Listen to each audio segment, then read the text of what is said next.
Hello viewers, welcome back to பொற்செல்வியின் தமிழ் சமையல். Pineapple kesari எப்படி செய்கிறதுன்னு பார்க்கலாம். பைனாப்பிள் ஒரு டேஸ்டான ஒரு ஃப்ரூட்டு. ரெண்டாவது ஹெல்த் வைஸும் நிறையா அந்த எடை குறைக்கிறது, தொப்பையை குறைக்கிறதுக்கெல்லாம் நல்லா யூஸ்ஃபுல்லாக இருக்கும். ஹெல்த் வைஸாக பார்த்திங்கன்னா இது ஒரு ஆன்டி இன்ஃப்ளமேட்ரி, அதாவது நம்மளுடைய எலும்புகளுக்கு பக்கத்தில் உள்ள வீக்கங்களெல்லாம் குறைக்கும், நல்லா டைஜஷனை இம்ப்ரூவ் பண்ணும். இதை எப்படி செய்கிறதுன்னு பார்க்கலாம். இதுக்கு துண்டு துண்டாக ஆக்கின பைனாப்பிள் ஒரு கப் எடுத்துக்கிட்டேன். நெய் ஒரு அரை கப்பு, 1/4 கப்பு எண்ணெய், ஏதோ ஒரு எண்ணெய் எடுத்துக்கிட்டேன். அப்புறம் ஒரு கப்புக்கு 2 டேபிள் ஸ்பூன் கடலை மாவு, 2 டேபிள் ஸ்பூன் பொட்டுக்கடலையை வறுத்துட்டு உடைச்ச மாவு, அப்புறம் ஒரு கப்பு சுகர் எடுத்துக்கிட்டேன். இப்போ ஒரு பேனில் கொஞ்சமாக அந்த நெய்யும் எண்ணெயும் கலந்த கலவையை கொஞ்சம் விட்டுட்டு ரவையை நல்லா வறுத்து எடுத்துக்கலாம். ரவை ஒரு கப்பு போட்டிருக்கோம். அந்த ரவை நல்லா ஒரு செவக்கிற அளவுக்கு வறுத்துக்கணும். இப்போ எதுக்குன்னாக்கா அது கட்டிப்படாமல் கேசரி வறுத்துக்கு எப்போதுமே நீங்கள் இது ஒரு நல்ல டிப்ஸு. கேசரியில் ஊற்றுற நெய் இந்த ரவையை வறுக்கிறதுக்கு எடுத்துக்கிட்டிங்கன்னா அது ரொம்ப யூஸ்ஃபுல்லாக இருக்கும். கட்டி கட்டியாக வரும்னு பயப்படவே வேண்டாம். நல்லா ஒரு முருகலாக வறுத்து எடுத்துக்கலாம். அடுத்தது இந்த நெய்யில் இன்னும் கொஞ்சத்தை விட்டுட்டு அதில் முந்திரி பருப்பு, திராட்சை இதெல்லாம் போட்டு வறுத்துக்கலாம். இதை வறுத்து தனியாக எடுத்து வச்சுக்கிட்டாலும் வச்சுக்கலாம், இல்லை இதை அப்படியே போட்டாலும் போட்டுடலாம். வறுத்து எடுத்து வச்சுக்கிட்டா கடைசியாக போடுறப்ப கிறிஸ்பியாக இருக்கும், இல்லைன்னா அப்படியே ரொம்ப சாஃப்டாக இருக்கும். நான் இப்போ இதை அப்படியே விட்டுடுறேன். இதில் இந்த ஒரு கப்பு நம்ம பொடியாக நறுக்கி வச்ச பைனாப்பிளை போட்டு ஒரு 4 நிமிஷம் இதை அப்படியே வேக விட்டுக்கலாம். இது நல்லா வெந்துருச்சுன்னா நல்ல டேஸ்ட்டாக இருக்கும். ஆக்சுவலாக கேசரியிலே ரவா கேசரியை விட பைனாப்பிள் கேசரி இன்னும் கூடுதல் சுவையாக இருக்கும். இது கூடவே ஒரு 2.5 கப்பு தண்ணி விட்டுக்கிறேன். என்னென்னா ஒரு கப்பு ரவைக்கு 2.5 கப்பு தண்ணி விட்டால் நல்லா தளன்னு சூப்பராக வெந்துடும் ரவை. நம்ம இன்னொரு டிப்ஸ் இதில் ஃபாலோ பண்ணியிருக்கோம். ரவையை நல்லா நெய்யில் வறுத்துட்டோம். பைனாப்பிள் வெந்துருச்சு. இப்போ நம்ம ரவையை சேர்க்குறோம்.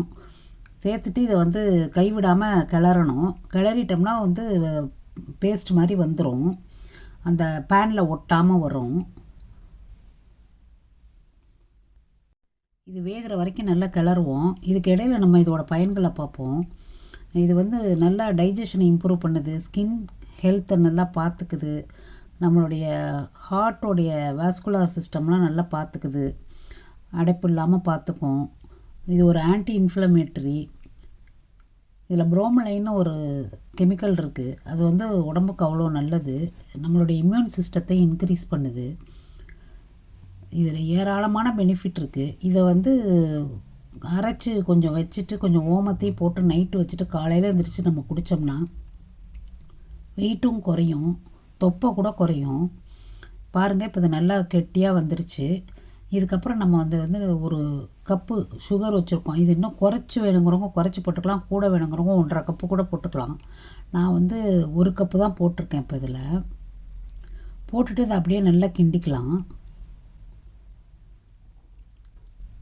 கேசரி இப்போ நமக்கு இதை நல்லா சுகர் பூரா அதில் கலந்ததுக்கப்புறம் நமக்கு ரெடி ஆகிடுது. மேற்கொண்டு அதில் நெய் கொஞ்சம் விட்டுக்கலாம், இன்னும் அதோடைய சுவை கூடுதலாக இருக்கும். அவ்வளோதாங்க, நம்முடைய பைனாப்பிள் கேசரி எவ்வளோ குயிக்காக 5 நிமிஷத்தில் ரெடி ஆகிடுது பாருங்கள். பைனாப்பிள் மட்டும் இருந்தால் நம்ம வீட்டுக்கு கெஸ்ட்டு வந்தாங்கன்னா சூப்பரான ஒரு ஸ்வீட்டு இம்மிடியேட்டாக நம்ம செஞ்சு கொடுத்துடலாம். இதை செய்கிறதுக்கு ஒரு 10 நிமிஷம்தான் ஆகும், ஆனால் சூப்பராக ஒரு ஸ்வீட் ரெடி ஆகிடும். பதத்தை பற்றியெல்லாம் ஒன்றும் கவலைப்படாமல் இம்மிடியேட்டாக செய்கிறதுக்கு ஒரு நல்ல ஸ்வீட் இது. பாருங்கள், சூப்பராக பேனில் ஒட்டாமல் வந்துருச்சு. டேஸ்ட்டும் ரொம்ப நல்லாயிருக்கும். நீங்கள் செஞ்சு பார்த்துட்டு கமெண்ட் பாக்ஸில் போடுங்க.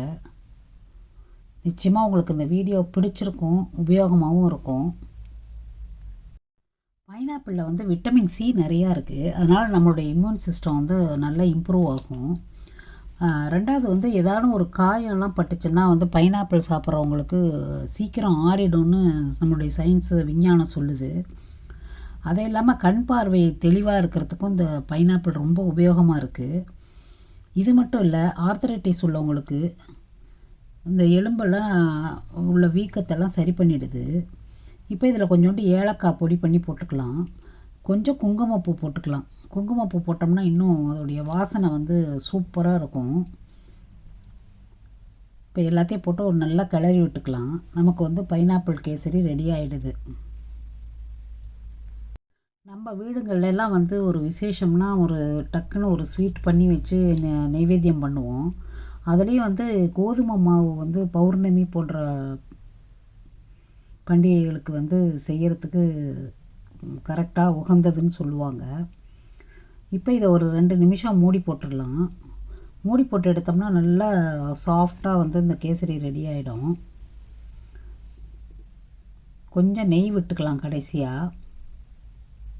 இது வந்து உருக்குன நெய், அதனால தான் வந்து அடியில் கொஞ்சம் இதாக இருக்குது. தெளிவாக எடுத்து ஊற்றிக்கலாம். சூப்பர் டேஸ்ட்டாக இருக்கும். இந்த வீடியோ உங்களுக்கு உபயோகமாக இருக்கும். குயிக்காக செய்கிறதுக்கு, ஒரு ஸ்வீட் செய்கிறதுக்கு ஒரு நல்ல ஒரு டிப்ஸ் இது. இந்த வீடியோ பிடிச்சிருந்தால் லைக் பண்ணுங்கள், கமெண்ட் பண்ணுங்கள், ஷேர் பண்ணுங்கள். மறக்காமல் உங்கள் ஃப்ரெண்ட்ஸ் அண்ட் ஃபேமிலிக்கு ஷேர் பண்ணுங்கள். மறக்காமல் சப்ஸ்கிரைப் பண்ணுங்கள். பெல் ஐக்கானையும் அமைக்கிக்குங்க. அப்போ தான் நான் போடுற வீடியோலாம் வந்து உங்களுடைய நோட்டிஃபிகேஷனில் வரும்.